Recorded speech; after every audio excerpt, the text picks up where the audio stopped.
Hello दोस्तों, welcome to exam point. हम लोग आज प्राचीन इतिहास चालू करते हैं। शुरू से लेकर लास्ट तक पूरा पढ़ेंगे, तो आप लोग बने रहिए। प्राचीन इतिहास के स्रोत ये हमारा पहला चैप्टर होगा आज। चलिए देखते हैं। ऐतिहासिक स्रोत निम्नलिखित मूल स्रोत हैं जिनमें महत्वपूर्ण ऐतिहासिक जानकारियाँ प्राप्त होती हैं।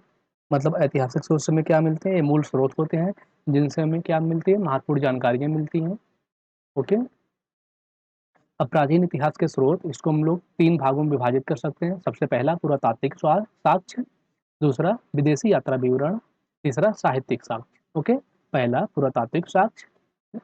तो पुरातात्विक साक्ष्य में हमें क्या मिलता है, भौतिक अवशेष मिलते हैं, सिक्के मिलते हैं, अभिलेख, मूर्तियां या चित्रकला और मोहरें। ये सब हमारे पुरातात्विक साक्ष्य में आते हैं। विदेशी यात्रा विवरण, जैसे जो जो विदेशी यात्री आए थे, जैसे यूनानी आए थे, रोमन आए थे, अरबी आए थे, चीनी आए थे, ये सब इसमें आ जाएगा। और साहित्यिक साक्ष्य में क्या, मतलब उसमें जो भी साहित्यिक स्रोत थे जो लिखे गए थे, वो सब चीज़ें साहित्यिक साक्ष्य में आते हैं। साहित्यिक साक्ष्य को हम लोग फिर से दो भागों में विभाजित कर सकते हैं, एक धार्मिक साहित्य, एक धार्मिक साहित्य, दूसरा गैर धार्मिक साहित्य। अब धार्मिक साहित्य को हम लोग ब्राह्मण साहित्य और गैर ब्राह्मण साहित्य में विभाजित कर सकते हैं। ब्राह्मण साहित्य में कौन कौन से आते हैं, वेद हो गए, उपनिषद हो गए, अरण्यक, पुराण, स्मृति, ये सब ब्राह्मण साहित्य में आ जाएंगे। और गैर ब्राह्मण साहित्य में बौद्ध ग्रंथ और जैन ग्रंथ। ठीक, बौद्ध ग्रंथ और जैन ग्रंथ। अब बौद्ध ग्रंथ जो है ये भी कई भागों में विभाजित है, सूत्र पिटक, विनय पिटक, अभिधम्म पिटक, उसके बाद महावंश व दीपवंश, फिर बुद्धचरित्र। जैन ग्रंथ जो है कल्पसूत्र, भगवती सूत्र, आचारांग सूत्र। ओके। अब गैर धार्मिक साहित्य अगर देखें तो इसमें राजतरंगड़ी, हर्षचरित, अर्थशास्त्र जिसको कौटिल्य ने लिखा था, संगम साहित्य, ये सभी गैर धार्मिक साहित्य में आ जाते हैं। ठीक है। चलिए अब इन सब चीज़ों को हम लोग डिटेल में देखते हैं थोड़ा सा। अब देखते हैं पुरातात्विक स्रोत। ठीक है, पुरातात्विक स्रोत क्या होते हैं। तो प्राचीन भारत के इतिहास के अध्ययन के लिए पुरातात्विक स्रोत सबसे अधिक प्रमाणित माने जाते हैं। प्राचीन भारत के इतिहास अगर हमें अध्ययन करना होगा, जो पुरातात्विक स्रोत है वो सबसे अधिक प्रमाणित माने जाते हैं। इसके अंतर्गत क्या आता है, खुदाई से निकली सामग्री, जैसे सिक्के, अभिलेख, भवन, मूर्ति, चित्रकला, ये सब चीजें किसमें आती हैं, पुरातात्विक स्रोत में आती हैं। मतलब इसमें जो भी चीजें खुदाई से निकलती हैं वही सब चीजें आती हैं। ठीक है। अब पुरातात्विक उत्खनन दो प्रकार से होता है। जो पुरातात्विक उत्खनन होता है दो प्रकार से होता है, क्षैतिज एवं ऊर्ध्वाधर। ध्यान देना, पुरातात्विक उत्खनन कितने प्रकार से होता है, दो प्रकार से। कौन कौन से, क्षैतिज और दूसरा ऊर्ध्वाधर। ओके, क्षैतिज और ऊर्ध्वाधर।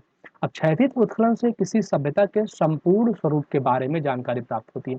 अगर कोई आपसे पूछे क्षैतिज उत्खनन से क्या जानकारी मिलती है आपको, तो किसी भी सभ्यता के संपूर्ण स्वरूप के बारे में, उसका कोई भी सभ्यता थी वो कैसी थी, उसका रूप कैसा था, ये सब जानकारी क्षैतिज उत्खनन से प्राप्त होती है।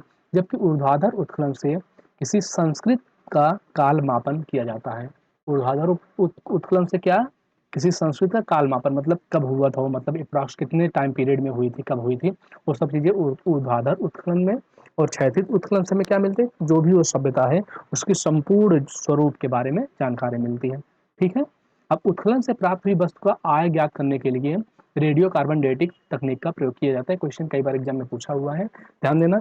जो भी आय ज्ञात की जाती है उत्खनन से प्राप्त हुई वस्तु का, उसको किससे किससे ज्ञात करते हैं, रेडियो कार्बन डेटिंग तकनीक से। इसमें कौन से कार्बन का प्रयोग किया जाता है, कार्बन 14 का प्रयोग किया जाता है। ध्यान देना, कार्बन के दो अप्रूव होते हैं, एक कार्बन 12, एक कार्बन 14। तो कार्बन 14 का उपयोग जो है कार्बन डेटिंग में किया जाता है, रेडियो कार्बन डेटिंग में किया जाता है। और रेडियो कार्बन डेटिंग का उपयोग क्यों किया जाता है, किसी भी उत्खनन से जो प्राप्त हुई वस्तु उसका आयु ज्ञात करने के लिए। ओके, ध्यान देना। अब सिक्के देखते हैं। सिक्कों के अध्ययन को क्या बोला जाता है, मुद्रा शास्त्र कहा जाता है। ध्यान देना, सिक्कों के अध्ययन को क्या बोला जाता है, मुद्रा शास्त्र। भारत के प्रारंभिक सिक्कों को क्या बोला गया था, आहत सिक्के। ध्यान देना, पंचमार्क सिक्के भी कहा जाता है। तो भारत के प्रारंभिक सिक्कों को आहत सिक्के बोला जाता है। क्या बोला जाता है, आहत सिक्के। इन सिक्कों पर, मुद्राओं पर कोई लेख नहीं होता था। जो भारत के प्रारंभिक सिक्के थे वह मुद्राएं थी, इन पर कोई लेख नहीं होता था और इनको क्या बोला जाता था, आहत सिक्के। ध्यान देना, उसको पंचमार सिक्के भी कहीं बोला जाता है। ठीक है। केवल उन पर विभिन्न आकृतियां, जैसे मछली, हाथी, पेड़ आदि, यही सब होती थी। मतलब जो भारत के प्रारंभिक सिक्के थे जिनको हम लोग आहत सिक्के बोलते हैं, उन पर कोई भी लेख नहीं होता था, केवल उन पर विभिन्न आकृतियां होती थी। और कौन कौन सी आकृतियां होती थी, मछली, हाथी, पेड़ आदि, यही सब चीजें उस पर होती थी, उस पर कोई लेख नहीं होता था। ध्यान देना। ठीक है। अब आगे बढ़ते हैं हम लोग। इन पंचमार्क सिक्कों को, जो आहत सिक्के थे जिनको पंचमार्क सिक्के भी बोला जाता है, को सर्वप्रथम 1800 ईस्वी में कोयम्बटूर, जो कि तमिलनाडु में है, में कर्नल कोल्डवेल द्वारा प्राप्त किया गया था। ध्यान देना, आहत सिक्के जिनको पंचमार्क सिक्के बोला जाता है, सबसे पहले कहाँ प्राप्त किए गए थे? कोयम्बटूर से मिले थे हमें। और कौन खोजा था इसको? कर्नल कोल्डवेल द्वारा। ठीक है, ध्यान देना। और किस सन में? 1800 ईस्वी में। ध्यान देना, पंचमार्क सिक्कों को सर्वप्रथम 1800 ईस्वी में कोयम्बटूर में कर्नल कोल्डवेल द्वारा प्राप्त किया गया था। किसके द्वारा? कर्नल कोल्डवेल द्वारा। कहाँ पे? सबसे पहले कोयम्बटूर में। ध्यान देना, भारत में सर्वप्रथम तिथि युक्त या लेख युक्त सिक्के हिंद यूनानी यानी हिंदी यवन शासकों द्वारा जारी किए गए थे। अगर कोई पूछे कि सबसे पहले जो लेख सिक्के थे, क्योंकि शुरू वाले सिक्के तो लेख होते नहीं थे उस पर केवल आकृतियां होती थी, ठीक है, तो सबसे पहले अगर लेख युक्त जो सिक्के थे वो हिंद यूनानी शासकों द्वारा जारी किए गए थे। ध्यान देना, भारत में हिंद यूनानी शासकों द्वारा सर्वप्रथम तिथि युक्त या लेख युक्त सिक्के जारी किए गए थे। उन पर मतलब डेट लिखी हुई होती थी और कुछ लिखा होता था, लेख भी। ठीक है, ध्यान देना। प्रारंभिक सिक्कों में प्रतीकों का प्रयोग नहीं किया जाता था। जो प्रारंभिक सिक्के थे उसमें प्रतीकों का प्रयोग नहीं किया जाता था। बाद में राजाओं या जारीकर्ता के नाम, देवताओं या तिथियों का उल्लेख सिक्कों पर किया जाने लगा। मतलब जो शुरू में प्रारंभिक सिक्के थे उन पर कोई भी प्रतीकों का प्रयोग नहीं किया जाता था, लेकिन बाद में राजाओं या फिर जो उसको जारी करता था उसका नाम, देवताओं या फिर कुछ तिथियों का उल्लेख सिक्कों पर किया जाने लगा। ये सिक्के कालानुक्रम के साथ धार्मिक, सांस्कृतिक और आर्थिक इतिहास के निर्माण में सहायक है। ध्यान देना, ठीक है। अब आगे बढ़ते हम लोग। स्थानीय और सीमा पर लेन देन में, स्थानीय और सीमा पार लेन देन में इन सिक्कों का प्रयोग हमें विभिन्न शासक, राजवंशों और उनके शासन की सीमा के बारे में जानकारी प्रदान करते हैं। सिक्कों में प्रयुक्त धातु और सिक्कों की संख्या एक राज्य में व्यापार, वाणिज्य और वित्त की स्थिति की ओर इंगित करती है। ध्यान देना, सिक्कों में जो प्रयुक्त धातु थी या सिक्कों की जो संख्या थी वो उस राज्य के व्यापार, वाणिज्य और वित्त की स्थिति की ओर इंगित करती है। ठीक है। उत्तर गुप्तकालीन कुछ सिक्के उस अवधि में व्यापार और वाणिज्य में गिरावट की ओर इंगित करते हैं। ध्यान देना, उत्तर गुप्तकालीन कुछ सिक्के जो थे वो जो है उस अवधि में व्यापार और वाणिज्य में गिरावट की ओर भी इंगित कर रहे थे। ठीक है, आगे देखते हैं हम लोग। सर्वप्रथम विशुद्ध, अब देखते हैं सिक्कों के बारे में कुछ फैक्ट्स देख लेते हैं। सर्वप्रथम विशुद्ध सोने के सिक्के जारी किए थे कौन? कुषाण शासकों द्वारा सर्वप्रथम विशुद्ध सोने के सिक्के जारी किए गए थे। ठीक है, ध्यान देना, अगर कोई पूछे सर्वप्रथम विशुद्ध सोने के सिक्के कौन जारी किए थे, तो कुषाण शासकों ने जारी किए थे। ठीक है, ध्यान देना। सर्वाधिक मात्रा में सोने के सिक्के जारी किए गुप्त शासकों ने। सबसे ज्यादा सोने के सिक्के कौन जारी किए थे? गुप्त शासकों ने। ध्यान देना, सर्वाधिक मात्रा में गुप्त सोने के सिक्के जारी किए गुप्त शासकों ने। सर्वप्रथम विशुद्ध सोने के सिक्के जारी किए कुषाण शासकों ने। ध्यान देना, ठीक है। सर्वाधिक तांबे के सिक्के जारी किए कुषाण शासकों ने। कुषाण शासकों ने सर्वाधिक तांबे के सिक्के जारी किए और सर्वप्रथम विशुद्ध सोने के सिक्के भी कुषाण शासकों ने जारी किए थे। ठीक है, तो सर्वाधिक मात्रा में सोने के सिक्के गुप्त शासकों ने। शीशे एवं टीन के सिक्के चलाए थे सातवाहन शासकों ने। शीशे व टीन का सिक्के कौन चलाया था? सातवाहन शासकों ने। सर्वाधिक सिक्के कौन जारी किया? मौर्य शासकों ने। मौर्य शासक जो थे सबसे ज्यादा सिक्के जारी किए थे। तो यहाँ से कुछ फैक्ट्स क्लियर हुए दोस्तों, ध्यान देना। अगर पूछा जाए, सर्वप्रथम विशुद्ध सोने के सिक्के जारी किए कुषाण शासकों ने। सर्वाधिक मात्रा में सोने के सिक्के जारी किए गुप्त शासकों ने। सर्वाधिक तांबे के सिक्के जारी किए कुषाण शासकों ने। शीशे एवं टीन के सिक्के चलाए सातवाहन शासकों ने।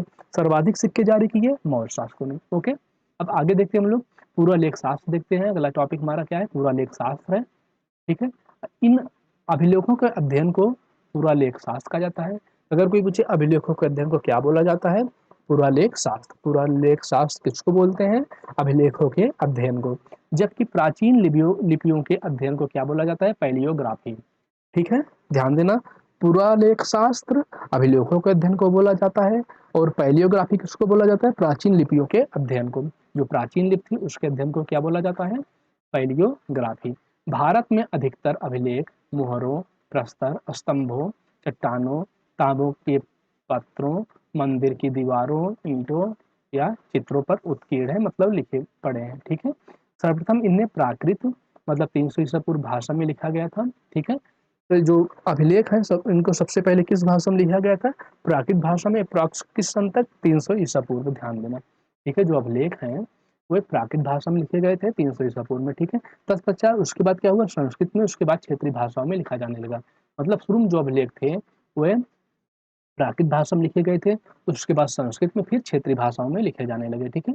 अभिलेखों से सामान्य जन, अधिकारी, सामाजिक, धार्मिक और प्रशासन जैसे अशोक के शिलालेख के बारे में जानकारी मिलती है, और साथ ही शाही आदेश के बारे में भी पता चलता है, ठीक है। ध्यान देना, अभिलेखों से चीजें मिलती है। अब मौर्य, मौर्योत्तर और गुप्त काल के अधिकांश अभिलेख कार्पस इंस्क्रिप्शन इंडिकेरम नामक ग्रंथ में संकलित है। ध्यान देना, मौर्य, मौर्योत्तर और गुप्त काल के अधिकांश अभिलेख इसमें संकलित है, कार्पस इंस्क्रिप्शन इंडिकेरम, ठीक है। नाम ध्यान देना दोस्तों, थोड़ा अजीब नाम है। कार्पस इंस्क्रिप्शन इंडिकेरम नामक ग्रंथ में संकलित है मौर्य, मौर्योत्तर और गुप्त काल के अधिकांश अभिलेख, ठीक है। सबसे अधिक अभिलेख मैसूर संग्रहालय में संग्रहित है। पूछा जाएगा सबसे अधिक अभिलेख कहाँ है, तो मैसूर संग्रहालय में, ठीक है। ध्यान देना, सबसे अधिक अभिलेख मैसूर संग्रहालय में है, ठीक है। अशोक के अभिलेख कौन कौन से लिपियों में लिखे गए थे, तो ब्राह्मी लिपि, खरोष्ठी, ग्रीक और अरामाइक लिपियों का प्रयोग किया गया था। अशोक के अभिलेख में ब्राह्मी, खरोष्ठी, ग्रीक और अरामाइक लिपियों का प्रयोग किया गया था। ध्यान देना, अभिलेखों में प्रयुक्त लिपियां। अब प्राकृत लिपि, प्रारंभिक अभिलेख प्राकृत भाषा में है, तो अभी हम लोग देखेंगे जो प्रारंभिक अभिलेख थे वो किस भाषा में है, प्राकृत भाषा में है। खरोष्ठी लिपि, खरोष्ठी लिपि जो थी ये दाएं से बाएं लिखी जाती थी। ध्यान देना, खरोष्ठी लिपि क्या थी, ये दाएं से बाएं लिखी जाती थी। ब्राह्मी लिपि ये बाएं से दाएं लिखी जाती थी। ध्यान देना, प्राकृत लिपि आरंभिक अभिलेख प्राकृत भाषा में है। खरोष्ठी लिपि जो थी वो दाएं से बाएं लिखी जाती थी, जबकि ब्राह्मी लिपि ये बाएं से दाएं लिखी जाती थी, ठीक है। यूनानी एवं अरामाइक लिपि पाकिस्तान एवं अफगानिस्तान में अशोक के शिलालेखों में इन लिपियों का प्रयोग हुआ। मतलब जो पाकिस्तान और अफगानिस्तान में अशोक के शिलालेख हैं उसमें यूनानी और अरामाइक लिपि का प्रयोग किया गया है। ध्यान देना, ठीक है। पाकिस्तान और अफगानिस्तान में जो अशोक के अभिलेख शिलालेख हैं उसमें यूनानी और अरामाइक लिपि का प्रयोग किया गया है, ठीक है। 1937 में जेम्स प्रिंसेप ने इन शिलालेखों की ब्राह्मी लिपि को सर्वप्रथम पढ़ा था। सर्वप्रथम कौन पढ़ा था, जेम्स प्रिंसेप ने पढ़ा था। कहाँ पढ़ा, कब पढ़ा था, 1937 में। ध्यान देना, और वे किस लिपि में थे, ब्राह्मी लिपि, ठीक है। कुछ अभिलेखों से दान, भूमि, अनुदान और राजाओं तथा विजेताओं जैसे समुद्रगुप्त और पुलकेशिन द्वितीय आदि की उपलब्धियों की जानकारी भी प्राप्त होती है। कुछ अभिलेखों से क्या मिलती है, हमें दान मिलते हैं, भूमि, अनुदान और राजाओं तथा विजेताओं की उपलब्धियों की जानकारी प्राप्त होती है। सर्वाधिक प्राचीन 1400 बीसी के आसपास अभिलेख मध्य एशिया के बोगजकोई से प्राप्त हुए। सर्वाधिक सर्वाधिक प्राचीन अभिलेख मध्य एशिया के, सर्वाधिक प्राचीन अभिलेख कहाँ से मिले, मध्य एशिया के बोगजकोई से प्राप्त हुए। ध्यान देना दोस्तों, अगर पूछा जाए सर्वाधिक प्राचीन अभिलेख कहाँ से मिले, तो मध्य एशिया में मिले हैं। मध्य एशिया में कहाँ से, बोगजकोई नामक स्थान से, ठीक है। इस अभिलेख पर इंद्र, वरुण, मित्र एवं नासत्य नामक वैदिक देवताओं के बारे में जानकारी मिलती है। जो सर्वाधिक प्राचीन अभिलेख हैं वे कहाँ से मिले हैं, मध्य एशिया के बोगजकोई से, और इन पर जो है इंद्र, वरुण, मित्र एवं नासत्य नामक वैदिक देवताओं के बारे में जानकारी मिलती है, ठीक है। ध्यान देना, इसकी खोज 1907 में कौन किया था, ह्यूगो विंकलर द्वारा की गई थी। इस अभिलेख के लिए कीलाक्षर है। ध्यान देना दोस्तों, यहाँ पे कई फैक्ट्स निकल के आ रहे हैं। सर्वाधिक प्राचीन अभिलेख मध्य एशिया से मिले हैं। मध्य एशिया में कहाँ से, बोगजकोई नामक स्थान से प्राप्त हुए। इस अभिलेख पर इंद्र, वरुण, मित्र एवं नासत्य नामक वैदिक देवताओं के बारे में जानकारी मिलती है। कौन से देवताओं के बारे में, इंद्र, वरुण, मित्र और नासत्य, ठीक है। चार ध्यान देना, इसकी खोज 1907 ईस्वी में की गई थी। कौन खोज किया था, ह्यूगो विंकलर द्वारा की गई थी। और इस अभिलेख में लिपि कौन सी प्रयोग की गई थी, कीलाक्षर, ठीक है। ध्यान देना दोस्तों इतना, इस अभिलेख में कौन सी लिपि प्रयोग की गई थी, कीलाक्षर, ठीक है। अब आगे देखते हैं हम लोग। अब महत्वपूर्ण अभिलेख एवं उनके शासक देखते हैं, मतलब कुछ महत्वपूर्ण अभिलेख देखते हैं और उनके शासक, ठीक है। तो गुप्त वंश प्रयाग प्रशस्त जो कि प्रयागराज में है। भानुगुप्त एरड़ अभिलेख मध्य सागर मध्य प्रदेश, ठीक है। ध्यान देना, गुप्त वंश से कौन, प्रयाग प्रशस्त है जो प्रयागराज में है। भानुगुप्त एरड़ अभिलेख है सागर मध्य प्रदेश में, ठीक है। रुद्रदामन जिसको कौन चलाते हैं, शक शक वंश वालों ने। रुद्रदामन शक जूनागढ़ अभिलेख गुजरात से मिले, ठीक है। और स्कंदगुप्त एक गुप्त वंश का शासक था, इसने भीतरी स्तंभ लेख चलाया था, ये गाजीपुर में है, ठीक है। हार्वेल कलिंग हाथी गुम्फा अभिलेख, ठीक है। पुलकेशिन द्वितीय ये चालुक्य का शासक था, ऐहोल अभिलेख, ठीक है। राजा भोज प्रतिहार प्रथम, ग्वालियर प्रशस्त जो कि मध्य प्रदेश में है, विजय सेन के देवपाड़ा अभिलेख, हर्षवर्धन वर्धन वंश कथाएं, मधुबन एवं बांसखेड़ा अभिलेख, ठीक है, और यशोधर्मन ये मालवा नरेश थे, ठीक है, मंदसौर प्रशस्ति, और गौतमी बलश्री सातवाहन की नासिक अभिलेख। नासिक अभिलेख किससे रिलेटेड है? गौतमी बलश्री या सातवाहन शासक, ठीक है, और मंदसौर प्रशस्ति ये यशोधर्मन, और ध्यान देना मधुबन एवं बांसखेड़ा अभिलेख ये हर्षवर्धन, देवपाड़ा अभिलेख विजय सेन, ठीक है। आगे देखते हम लोग अपना अगला टॉपिक विशिष्ट तथ्यों से संबंधित अभिलेख। अब विशिष्ट तथ्यों से संबंधित अभिलेख देखते हैं। रुद्रदामन का जूनागढ़ अभिलेख जो है संस्कृत भाषा में जारी प्रथम अभिलेख माना जाता है। ध्यान देना दोस्तों, संस्कृत भाषा में जारी प्रथम अभिलेख कौन सा है? रुद्रदामन का जूनागढ़ अभिलेख, ठीक है, मतलब संस्कृत भाषा में जारी प्रथम अभिलेख कौन है? जूनागढ़ अभिलेख है। उसको कौन जारी किया था? रुद्रदामन ने, ठीक है, ध्यान देना। पुलकेशिन द्वितीय का जो ऐहोल अभिलेख है उसके दरबारी कवि कीर्त द्वारा रचित है। जो पुलकेशिन द्वितीय का ऐहोल अभिलेख है उसके दरबारी कवि कीर्त द्वारा रचित है। अशोक के प्रयाग स्तंभ लेख में कारुवाकी एवं तीवर का उल्लेख मिलता है। ध्यान देना दोस्तों, कारुवाकी एवं तीवर का उल्लेख कहाँ मिलता है? तो अशोक के प्रयाग स्तंभ लेख में, ठीक है। समुद्रगुप्त के प्रयाग प्रशस्त की रचना उसके संधि विग्रहिक हरिडेस ने की थी। ध्यान देना दोस्तों, समुद्रगुप्त के प्रयाग प्रशस्त की रचना उसके संत विग्रहित हरिशेण ने की थी। कौन किया था? संत विग्रहित हरिशेण, ठीक है, ध्यान देना। भानुगुप्त के एरड़ अभिलेख में सर्वप्रथम सती प्रथा का लिखित साक्ष्य मिलता है। ध्यान देना दोस्तों, सती प्रथा का लिखित साक्ष्य कहाँ मिलता है? एरड़ अभिलेख से। क्वेश्चन कई बार पूछा गया दोस्तों, इसको आप लोग जरूर ध्यान दीजिएगा। सती प्रथा का सर्वप्रथम अभिलेख कहाँ से मिलता है? एरड़ अभिलेख से मिलता है। और एक कौन जारी किया था? भानुगुप्त के एरड़ अभिलेख में, ठीक है, ध्यान देना। लिखित साक्ष्य यहाँ से मिलता है।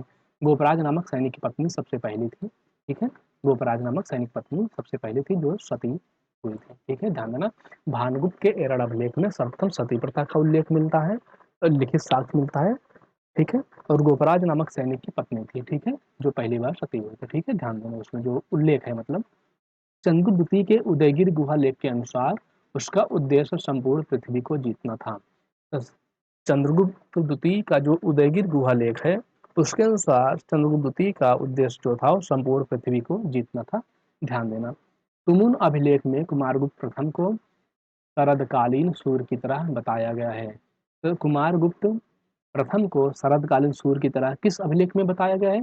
तुमुन अभिलेख, ध्यान देना।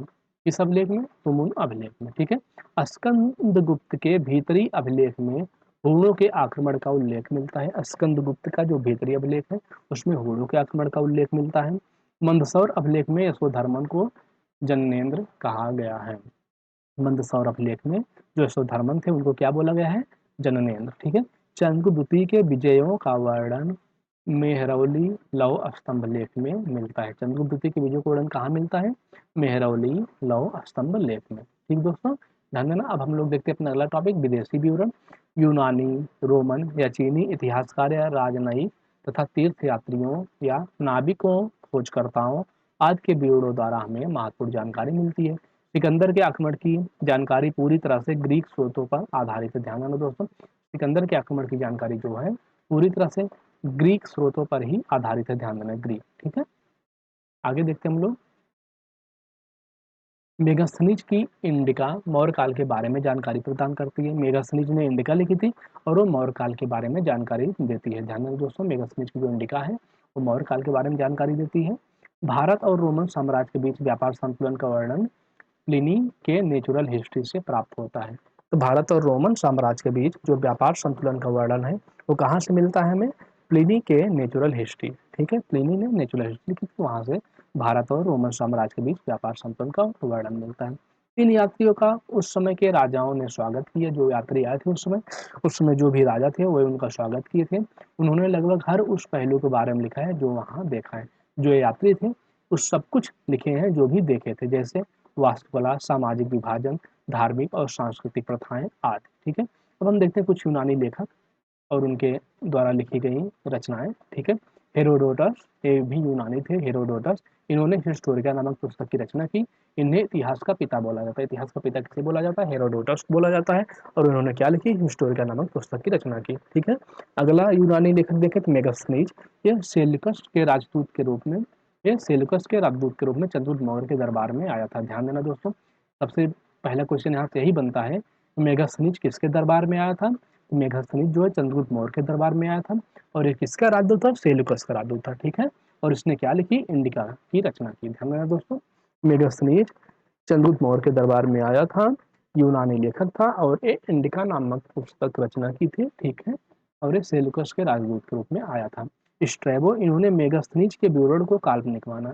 जो स्ट्रैबो थे, इन्होंने जो मेगास्थनीज का विवरण था उसको काल्पनिक माना। ओके, टालमी, इन्होंने अपनी पुस्तक जियोग्राफी में प्राचीन भारतीय भूगोल व वाणिज्य की जानकारी दी है। टालमी जो थे, इनकी पुस्तक क्या है? जियोग्राफी है। इसमें इन्होंने प्राचीन भारतीय भूगोल व वाणिज्य की जानकारी दी है। ओके दोस्तों, अब चीनी लेखक देते हैं फायान। ये 399 से 414 ईस्वी। फायान ये चंद्रगुप्त द्वितीय के शासनकाल में भारत आया था। ध्यान देना दोस्तों, चंद्रगुप्त द्वितीय के शासनकाल में कौन आया था? फायान आया था। इसकी रचना क्या है? होगुओ होगुओजी है। ठीक है, ध्यान देना, फायान चंद्रगुप्त द्वितीय के शासनकाल में आया था। इसकी रचना क्या है? होगुओजी है। इसने भारत के सामाजिक, आर्थिक और धार्मिक स्थिति का विवरण है। ठीक है, वेनसांग 629 से 645, ये हर्षवर्धन के समय भारत आए थे। इसकी रचना क्या है? सी यू की। ध्यान देना दोस्तों, क्वेश्चन पूछा जाता है फायान किसके दरबार में आया था? चंद्रगुप्त द्वितीय के दरबार में आया था।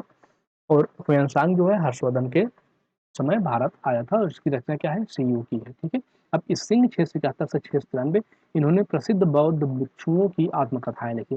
प्रसिद्ध बौद्ध भिक्षुओं की आत्मकथाएं कौन लिखी? इस सिंह ने लिखी। और नालंदा एवं विक्रमशिला विश्वविद्यालय का वर्णन भी किया है इन्होंने। ठीक है, इन्होंने प्रसिद्ध बौद्ध भिक्षुओं की आत्मकथाएं लिखी है और नालंदा एवं विक्रमशिला विश्वविद्यालय का वर्णन भी किया है। ओके दोस्तों, ध्यान देना यहाँ तक। अब आगे देखते हैं हम लोग, अगला लेखक कौन थे? अगला यात्री चाउ जू कुआ। ये 1225 से 1254 में आया था। चाउ जू कुआ, इन्होंने चीनी अरबी व्यापार का विवरण दिया है। ठीक है, ध्यान देना, ये नाम भी चाउ जू कुआ, ये चीनी ही है, चीनी अरबी व्यापार का विवरण दिए। अब रोमन लेखक देखते हैं। प्लिनी रोमन लेखक थे। इन्होंने अपनी रचना नेचुरल हिस्ट्री में भारत और इटली के बीच होने वाले व्यापारिक संबंधों का विवरण दिया है। ध्यान देना दोस्तों, भारत और इटली के बीच होने वाले व्यापारिक संबंधों का विवरण कहाँ से मिलता है? नेचुरल हिस्ट्री से मिलता है। इसको कौन लिखा है? प्लिनी ने। ठीक है, अब अगला देखते हैं हम लोग दोस्तों, अरबी लेखक। अरबी लेखक में सबसे पहले सुलेमान, 9वीं शताब्दी। इनकी रचना सिलसिला उत तवारिख है। ठीक है, सुलेमान की रचना क्या है? सिलसिला उत तवारिख है, जिसमें पाल, प्रतिहार व राष्ट्रकूट राज्यों का वर्णन मिलता है। ध्यान देना दोस्तों, पाल, प्रतिहार व राष्ट्रकूट राज्यों का वर्णन जो है मिलता है। ठीक है, अब अल बिलादुरी 9वीं शताब्दी में आए थे अभी। अल बिलादुरी, इनकी रचना क्या है? फतूहल बुल्तान। अल बिलादुरी की रचना कौन सी है? फतूहल बुल्तान है। इसमें भारत पर अरब आक्रमणों का विवरण दिया गया है। भारत पर अरब आक्रमणों का विवरण कहाँ से मिलता है? फतूहल बुल्तान से अल बिलादुरी ने लिखी। ठीक है, अब आलम सूदी 957 ईस्वी। इसकी रचना क्या है? माहयल जहान थी। आलम सूदी की रचना क्या थी? माहयल जहान थी। इसमें इन्होंने प्रतिहार, पाल व राष्ट्रकूट नरेशों के मध्य स्वाभाविक शत्रुता एवं राजनीतिक प्रतिस्पर्धा का वर्णन किया है। अलबरूनी, ये ध्यान देना दोस्तों, थोड़ा याद, ये इंपॉर्टेंट है। अलबरूनी 1024 से 1030। ठीक है, ये गणितज्ञ एवं ज्योतिषविद थे। अलबरूनी क्या था? गणितज्ञ था और ज्योतिषविद था। यह महमूद गजनवी के साथ आया था। ध्यान देना दोस्तों, क्वेश्चन ही पूछा जाता है, अलबरूनी किसके साथ आया था भारत? महमूद गजनवी के साथ आया था। और ये क्या था? गणितज्ञ एवं ज्योतिषविद। जब ये आया था तो महमूद गजनवी ने सोमनाथ आक्रमण किया था। महमूद गजनवी जो सोमनाथ आक्रमण किया था उसी समय जो है अलबरूनी उसके साथ आया था। ध्यान देना दोस्तों। अब प्राचीन भारतीय इतिहास के आधुनिक लेखक देखते हैं हम लोग कुछ आधुनिक लेखक। सर विलियम जोन्स ने 1789 ईस्वी में अभिज्ञान शाकुंतलम का अंग्रेजी में अनुवाद कराया था। अभिज्ञान शाकुंतलम का अंग्रेजी में अनुवाद कौन कराया था? सर विलियम जोन्स ने कब कराया था? 1789 में। 1785 ईस्वी में बिल्किंस ने भगवत गीता का अंग्रेजी में अनुवाद कराया था। ध्यान देना दोस्तों, भगवत गीता का अंग्रेजी में अनुवाद कौन कराया था? बिल्किंस ने। कब?